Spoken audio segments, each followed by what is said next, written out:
প্রভাতী, বাংলাদেশ বাংলার মানুষের কথা বলে। আমার ইচ্ছা আমি মুসলিম হয়েছি। মুসলিম ধর্ম এক নম্বর ধর্ম। মুসলিম ধর্মের উপর কোনো ধর্ম নেই, যার জন্য আমি মুসলিম ধর্ম গ্রহণ করেছি। কখনো বলো না যে চলচ্চিত্র, আমি মা হিসেবে ও চাইলেও আমি দিতাম না। দর্শকরা স্বপ্ন দেখে, বিছানায় গেলে যেন স্বপ্ন দেখে নায়িকা, ওই নায়িকাটাকে যদি স্বপ্নই না দেখে তাহলে আমার নায়িকা হওয়াটা বিফল।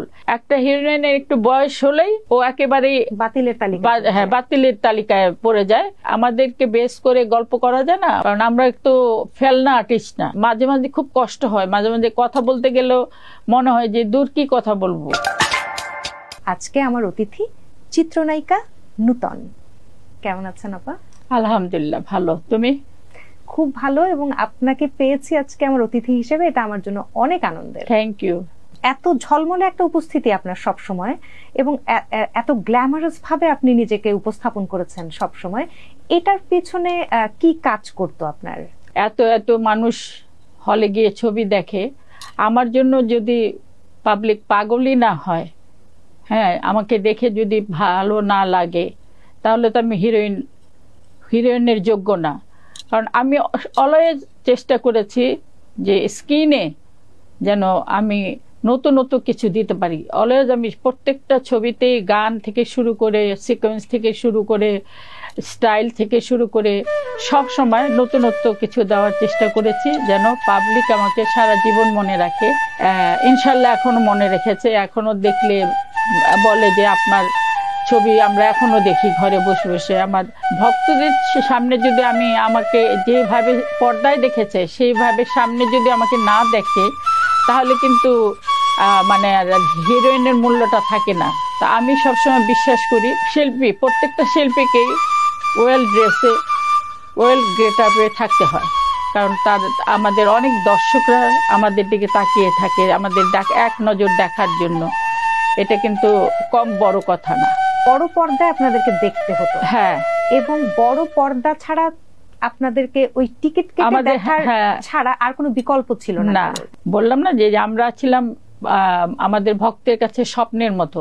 এখনো যখন দেখে কেউ যে ছোট ছিল সে বড় হয়েছে, আগে ছোটবেলায় আমার ছবি দেখেছে, সে বলে আপনি এখনো ওরকমই আছেন, আমি ছোটবেলায় আপনার ছবি দেখেছি। তো এটা শুনতে সত্যি তো খুব ভালো লাগে। আমাদের ভক্তদের জন্যই শিল্পী হয়ে ওঠাটা ওনাদের জন্য। ওনারা পছন্দ না করলে একটা হিরোইন হওয়া সম্ভব না, একটা শিল্পী হওয়া সম্ভব না। আপনার জন্য লক্ষ কোটি চোখ উন্মুখ হয়ে আছে। কেমন ছিল সে সময়গুলো যখন এফডিসিতে ঢুকছেন অথবা শুটিং এ যাচ্ছেন? তখনকার মানুষের কৌতূহল গুলো কেমন ছিল? আল্লাহ, আসলে তোমাকে কি বলবো, শিল্পী মানে কখন স্টুডিওতে যাব, কখন শুটিং করব, মানে তখনকার আমাদের লাইফটা ছিল এরকম। বাসায় মানে থাকতে ইচ্ছে করতো না, বাসায় আসলেই মনে হতো তুই ওখানে তো ভালো ছিলাম। তো ভোরবেলায় আমাদের শিডিউল ছিল, ভোরে উঠে আমি আবার নিজেই মেকআপ টেকআপ করে সব নিজেই করতাম। তখন থেকে? হ্যাঁ, তখন থেকেই আমি সব সময় নিজেই করি। নিখুঁত মেকআপ ছিল এবং আপনার চুলের সব কিছু, আমার চুলের স্টাইল, কাপড় চোপড়ের যে যা দেখেছো সব কিছু আমার নিজের স্টাইল ছিল। আমি দর্জিকে ডেকে টেলারকে, আমার টেলার ছিল, দিয়ে বানাতাম সব। এক এক ছবির এক এক রকম কস্টিউম থাকতো, এগুলো বানাতাম। আসলে ঘুমাতে গেলে মানে পট করে তো ঘুম আসতো না, ভাবতাম পরের দিন যে সিকোয়েন্সটা করব ওটা কিভাবে, মানে কোন ডায়লগে কিরকম এক্সপ্রেশন দেব, কিভাবে বলবো, ডায়লগ ডেলিভারি কিভাবে হবে। আমরা কিন্তু সবসময় এই জিনিসগুলো নিয়ে থাকতাম। কি করে নকশাগুলো মাথায় আসতো তখন, একেবারে নিজের উদ্ভাবন? এটা আসতো আমি যখন যে ছবিটা সাইন করতাম, সেই ছবিটার গল্পটা শুনতাম, মনোযোগ দিয়ে গল্প শুনে আমার ক্যারেক্টারটা শুনতাম, আমার সিকোয়েন্সগুলো আমি পড়ে নিতাম, এবং কোথায় কি পড়তে হবে, কোন জায়গায় কি ডায়লগ ডেলিভারি দিতে হবে, সেগুলো নিয়েই আগে আমাদের কিন্তু মজার একটা কথা, ছোট্ট কথা বলে নেই যে তখন কিন্তু প্রেম করার সময় পাইনি। আসলে মনের মধ্যে কিন্তু প্রেম করার একটা ছিল, কিন্তু ওই সময় এত ছবি পাগল ছিলাম, এবং নিজেকে সুন্দর যেন পর্দাতে দেখা যায়, স্ক্রিনে যেন সুন্দর দেখা যায়, পাবলিক যেন সব সময় আমাদের দিকে তাকিয়ে থাকে, স্বপ্ন দেখে, বিছানায় গেলে যেন স্বপ্ন দেখে নায়িকা, ওই নায়িকাটাকে যদি স্বপ্নই না দেখি তাহলে আমার নায়িকা হওয়াটা বিফল। তো ওই জন্য ড্রেস আপ যেগুলো ছিল আমার, ওগুলো কিন্তু খুব মূল্যবান ড্রেস। সেই ড্রেসগুলো কিন্তু এখনো পর্যন্ত কেউ আমাকে ওই জায়গাটা কেউ নিতে পারেনি। মানে ড্রেসের ব্যাপারে আমি যে স্টাইলের ব্যাপারে যে আমি করেছি, এখনো পর্যন্ত যত ছবি দেখো, আমার ছবিগুলি দেখো আর ওনাদের ছবিগুলো দেখো, ওই জায়গা কেউ নিতে পারেনি। আমি সবসময় একটু স্টাইলিস্ট পছন্দ করি এবং আমি ভাবি, চিন্তা করি যে মানুষকে বিনোদন দেওয়াটা আমাদের কর্তব্য। আমরা শিল্পী হয়েছি মানুষকে বিনোদন দেওয়ার জন্য। নিজের জীবন দিয়ে কিন্তু অভিনয় করতাম, নিজের জীবনের কথা চিন্তা করতাম না, যে বাসায় গিয়ে ঘুমিয়ে পড়তাম না। আগের দিন রাত্রে ঠিক করে রেখে দিতাম, তারপর রেডি টেডি হয়ে কস্টিউম পরে সব কিছু করে হেয়ার স্টাইল থেকে শুরু করে নেমে শর্ট দিতে যেতাম। মানে নেমে আর বসতাম না, নেমেই শর্ট দিতে যেতাম। আমি যে এখনো কিন্তু যে কোনো ক্যারেক্টার যদি আমাকে দেয়, এখন তো মার ক্যারেক্টার করেছি, যদি মার ক্যারেক্টার একটা গরিবের ঘর সংসার আর একটা বড়লোকের সংসারে মা কিরকম থাকবে, কি স্টাইল থাকবে, গরিবকে কি স্টাইল থাকবে, এগুলো নিয়ে ভাবি না। মানে ভাবি না, ভাবলে আমি গরিবের ইয়েতে গিয়ে একটা বেনারসি শাড়ি পরে গেলাম, সেটা তো হবে না। তো ওগুলো নিয়ে এখনো ভাবি আমি, এখনো মানে আমি ওই যুগেই আছি। আপনি বলছিলেন এত ব্যস্ত থাকতেন, প্রেম করার সময় পাননি, কিন্তু তাই বলে কি প্রেম আসেনি জীবনে? বলেছে সে আমাকে পছন্দ করে, বিয়ের অফার দিয়েছে, কিন্তু তখন আমার ওই সেন্স ছিল না, ওই মোড ছিল না। আমার একটাই অ্যাম্বিশন ছিল যে আমি চলচ্চিত্র নিয়ে ভাববো, চলচ্চিত্র যতদিন আমি করতে পারি ততদিন আমি চলচ্চিত্রই করব। প্রেম তো আসবেই, প্রেম আসবে যাবে, দেখা যাবে যখন থাকবে কপালে তখন। এই নিয়ে কিন্তু ওগুলো নিয়ে আর বেশি ভাবতাম না, ছবিটাই ছিল আমার মোক্ষম। সংসার জীবনে ঢুকলেন, আপনি বিয়ে করলেন, এরপরে যে আবার আপনার নতুন ভাবে চলচ্চিত্রের কাজ শুরু করাটা, এই অধ্যায়টার সম্পর্কে না। আসলে আমি বিয়ের আগে থেকেই ছবি করেছি, তারপর বিয়ে করেছি। বিয়ে হঠাৎ করে বিয়ে করেছি, তো বিয়ে করার পর তো ছবি ছাড়িনি, বিয়ে করার পরও ছবি করেছি, অনেক ছবি করেছি।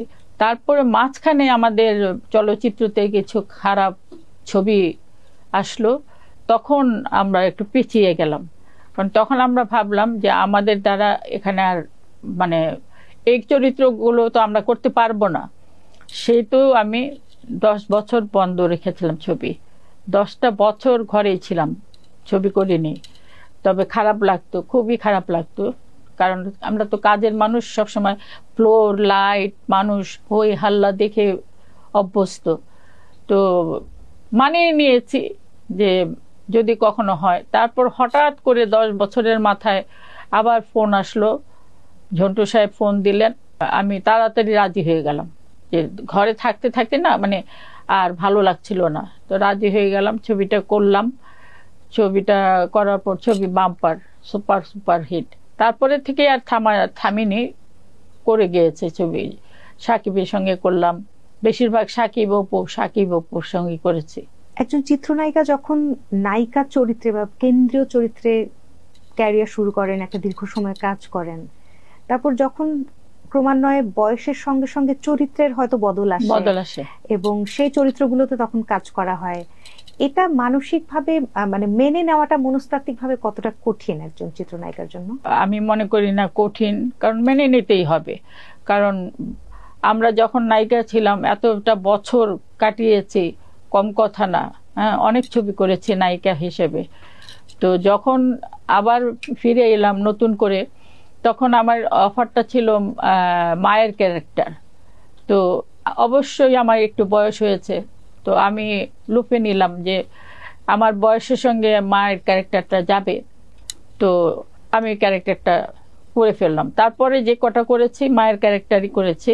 এটা আসলে মেনে নিতে হবে, না মানলে আসলে এখন যদি আমি হিরোইনের কাজ করতে চাই, এটা তো মানায় না আমাকে। তো আমার নিজেরও তো বুঝতে হবে, আমি তো শিল্পী, যে আমি এতটা বছর কাটিয়ে এসেছি হিরোইন হিসেবে, এখন আমার সেই বয়স নেই। এখন আমার বয়সের সঙ্গে মানিয়ে যে ক্যারেক্টার সেটাই করতে হবে। তো আমি মনে করি যে ওই চিন্তাটা বাদ দিয়ে এখনকার চিন্তাটা করাই উচিত, বয়সের সঙ্গে মানিয়ে কাজ করা উচিত আমি মনে করি একজন শিল্পীর। ইদানিং কালে দেখা যায় যে কেন্দ্রীয় চরিত্রের বাইরে, নায়ক নায়িকার বাইরে অন্যান্য যে গুরুত্বপূর্ণ চরিত্রগুলো, সেই চরিত্রগুলোর প্রাধান্য অনেকখানি কমে গেছে। হ্যাঁ, যেটা আমাদের পার্শ্ববর্তী দেশে একেবারে সেই বয়স বিবেচনা করে চরিত্র তৈরি করে। হ্যাঁ হ্যাঁ, কিন্তু আমাদের এখানে সেই জায়গাটা হয়তোবা আপনাদেরকে আরো যতদূর আপনাদের অভিনয় দক্ষতাটা ব্যবহার করা উচিত ছিল, হ্যাঁ, সেই জায়গাটা সম্ভব হয়নি। কেমন লাগে না এটা ভাবলে, মানে সত্যি খুব খারাপ লাগে যে পাশের দেশের শিল্পী যাদের বয়স হয়েছে, মাধবী চ্যাটার্জি, তারপর আরো অনেকেই আছে, তাদেরকে বাঁচিয়ে রাখবার জন্য নাটকেও তাদের জন্য আলাদা একটা ক্যারেক্টার তৈরি, হ্যাঁ চরিত্র ক্যারেক্টার তৈরি করা হয় তাদেরকে, এই জন্য যেন তারা অ্যালোন ফিল না করে, তারা যেন অসুস্থ হয়ে না যায়।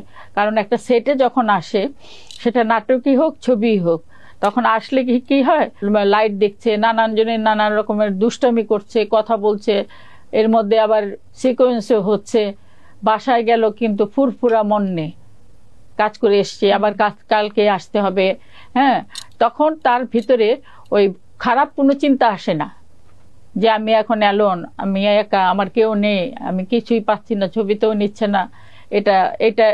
এটার জন্যই তারা কিন্তু তাদের জন্য চরিত্র না থাকলেও চরিত্র তৈরি করে দেয়। এটা আমাদের দেশে নেই। আমাদের দেশে একটা হিরোইনের একটু বয়স হলেই ও একেবারেই বাতিলের তালিকায় পড়ে যায়, মানে তাকে নিয়ে আর কোনো মাথা ঘামায় না, কোনো চিন্তাই করে না যে তাকে নিয়ে যে কিছু কাজ করা যায়। আমাদেরকে বেস করে গল্প করা যায় না, আমাদেরকে বেস করে সন্ধ্যা রায়কে নিয়ে বেস করে গল্প হয় না, হিরো হিরোইন থাকবে। এখনকার যুগের নতুন হিরো হিরোইনরা যদি ওদেরকে নিল, এক পেয়ার ওরা নিল, আমরা মেইন ক্যারেক্টারটা আমরা করলাম, আমাদেরকে বেস করে ক্যারেক্টারটা তৈরি করে যদি ছবি করে, ছবি চলতে বাধ্য, ছবি চলবে না কেন? কিন্তু এখন কি করে, ইয়াং মেয়ে নেয়, কিছু ইয়াং মেয়েদের নিয়ে ওই চুল পাকায়, ওই সাদা হোয়াইট নাইট দিয়ে চুল পাকিয়ে তাকে দিয়ে মার ক্যারেক্টার করায়। তো এখনকার পাবলিক তো ওই পাবলিক না, আগের মতো না যে বুঝবে না। একটা ইয়াং মেয়েকে মা বানানো হয়েছে, মার ক্যারেক্টার করার জন্য অনেকেই আছে, অনেকেই ঘরে বসে আছে, তারা আফসোস করে। আমরা যখন একত্র হই, সবাই যখন দেখা হয়, খুব আফসোস করে, খুব খারাপ লাগে। আমাদের দেশের মানুষ কিন্তু কেন জানি না এই জিনিসগুলো করে না। হয়েছে কি, এখন এদের মাথা থেকে আমাদেরকে একেবারেই মানে সরিয়ে দিয়েছে, একেবারে মানে এত দূরে সরিয়ে দিয়েছে যে মাঝে মাঝে খুব কষ্ট হয়। মাঝে মাঝে কথা বলতে গেলেও মনে হয় যে দূর কি কথা বলবো, মানে কথা বলতেও ইচ্ছা করে না। কারণ আমরা একটু ফেলনা আর্টিস্ট না, একদিন আর্টিস্ট হইনি, বহু কষ্ট করে আর্টিস্ট শিল্পী হয়েছি, অনেক কষ্ট করতে হয়েছে। আমরা যখন এসছি তখন অনেক কষ্ট করে এই জায়গাটা পেয়েছি। আজকে যে এই জায়গাটা পেয়েছি না, অনেক কষ্টের বিনিময়ে পেয়েছি। জন্মসূত্রের নামটি তো রত্ন চক্রবর্তী, হ্যাঁ, চলচ্চিত্রে এসে একটা নতুন নামের অধিকারী হলেন এবং সেই নামেই আমরা সকলে চিনলাম। আপনাদের সময় সেই সামাজিক প্রেক্ষাপটে একটা ধর্মান্তরিত হবার মতন ঘটনা তো বিশাল ঘটনা, হ্যাঁ, সেটার জন্য কোনো সামাজিক চাপ কখনো অনুভব করেছেন? না, পরিবার থেকে কিংবা পারিপার্শ্বিক? না না না, এটা সম্পূর্ণটাই ছিল আমার উপর, নির্ভর করেছে আমার উপর। তখন যে একটা সুন্দর মুহূর্ত ছিল, সেগুলো এখন নেই। তো আমি যখন বিয়ে করেছি, তো মুসলিম হয়ে বিয়ে করেছি।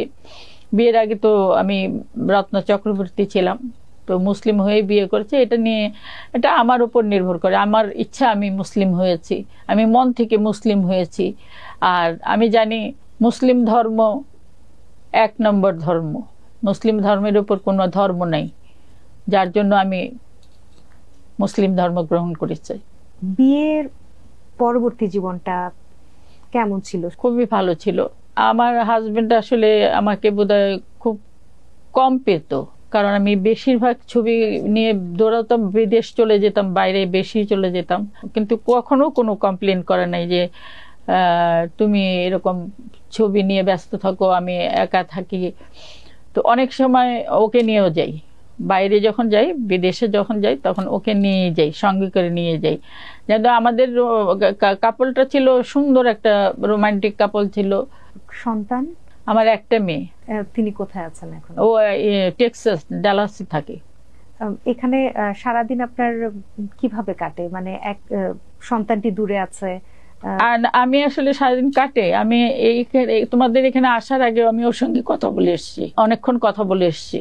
আমার মেয়েও খুব মানে শান্তশিষ্ট, তো ফোন দিলে কাজে থাকলে বলে আম্মু এখন একটু কাজে আছি পরে দিব, আবার এখান থেকে গিয়েও আমি কথা বলবো, আমার সময় চলে যায়। একটু জলি মাইন্ডের, আমি কিন্তু দুষ্টুমি করতে খুব পছন্দ করি, যেই বয়সেই হোক। যদি বলো হ্যাঁ আপনার বয়স হয়েছে, এই বয়সে দুষ্টুমি করা চলে না, কেন চলবে না? আমি তো একজন মানুষ, আমারও তো একটা মন আছে, আমি এখনো ছেলে মানুষের মতো দুষ্টুমি করি। একটা মানুষ আছে না, আমি হিরোইন বলে অহংকার, মিশতে পারি না, কথা বলতে পারি না। আমি সবার সঙ্গে মিশি, সবার সঙ্গে কথা বলি। ইভেন রাস্তার যে ছেলে পেলে আছে, যে গরিব ছেলে পেলেরা যে আমাকে দেখলে চিনে, সবাই চিনে, ছবির নামও বলে দেয়, শেষ করবার ছবির নামও বলে দেয়। আর আমার খুব ভালো লাগে, আমি দেখি, দেখলে কথা বলি। আপনার কন্যা চলচ্চিত্র অঙ্গনে এলো না? না, আসলে আমার মেয়ে প্রথমে বলেছে যে আমাকে কিন্তু কখনো বলো না যে চলচ্চিত্র। আর আমিও কোনোদিন এই চিন্তা করিনি যে আমার মেয়েকে আমি হিরোইন বানাবো, এটা চিন্তা করিনি, ও করেনি। যার জন্য ওর বিয়ে হয়েছে, ও চলে গিয়েছে, ওখানে আছে, ও ওখানে ভালো আছে, আল্লাহ যেন ভালো রাখে। যে অবস্থা দেখা যাচ্ছে এখন, ছবি তো নাই, হলই নাই, কি ছবি করবে? ছবি চালাবে কোথায়? থাকতে হবে না। এফডিসিতে গেলে এফডিসি অন্ধকার, একেবারে ঘুটঘুটে অন্ধকার, কোনো ফ্লোরে শুটিং নেই, কিচ্ছু নেই। তো যে যারা ছবি বানাচ্ছে তারা কিন্তু এফডিসিতে বানায় না, তারা বাইরে বাইরে কোথায় আউটডোর চলে যায়, ওখানে বানায়। তো এখন আমরা কি করব? আমাদের তো একটা কিছু করতে হবে। যার জন্য আমার মনে হয় আমার মেয়ে যেটা চিন্তা করেছে অনেক ভালো কাজ করেছে। আমিও মনে করি যে আমি মা হিসেবে ও চাইলেও আমি দিতাম না, কারণ চলচ্চিত্রতে আমি এত বছর কাটিয়েছি।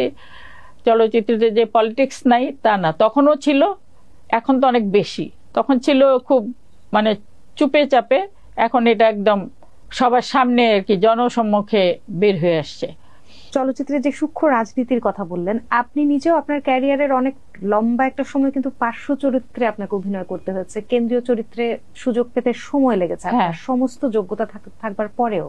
যে তখনও পলিটিক্স ছিল, হয়তো বা আমাকে কাস্ট করলো, আমি সিলেক্ট হলাম, তারপর দেখা গেল আমাকে বাদ দেওয়া হলো, আমাকে টাকাও দিয়েছিল, অ্যাডভান্স করেছিল, আমাকে বাদ দেওয়া, এরকম অনেক হয়েছে, অনেক ছবিতে এরকম।